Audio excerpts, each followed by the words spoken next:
you came here expecting to get yourself a good mate. Now, don't get me wrong, there are some horrible mates and some really good ones.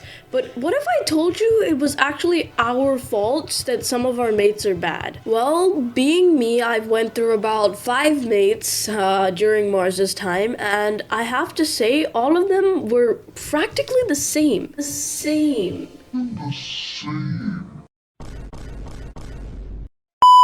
Come on guys, they're NPCs. We can't expect too much from them. Okay, so this is if you are a beginner, you should be looking out for the diversity of a mate. So you have a 1 to 4 star diversity for a mate, and 1 is the worst diversity and 4 is the best diversity. Another thing you should know is that if you have a 1-star mate, you are more likely to get a smaller litter, and when you have a 4-star mate, you are more likely to get a bigger litter.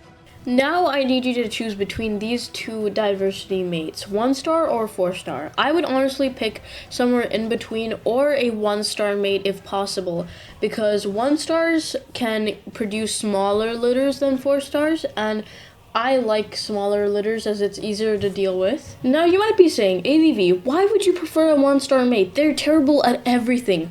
Well, actually no. Diversity doesn't show the wolf's personality. That's why you get to hang out with your mate. And during that time, you shouldn't be chicken dancing like me. I'm very sorry, guys. I had to roast myself there. But, yeah. You should be figuring out what the personality of that wolf is and whether you like to keep them as a mate. And now to the biggest problem. Everyone says that their mate keeps on stealing their carcass, including me. None of my mates like sharing their rabbits with me. They always steal my carcasses during summertime, and it's so annoying. Well, that is actually our fault, and I have to be very sincere and apologetic to my mate because I honestly never feed them. Okay, that sounded long. That sounded really wrong.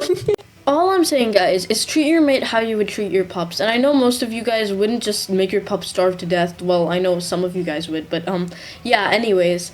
So, yeah, that's all I'm saying.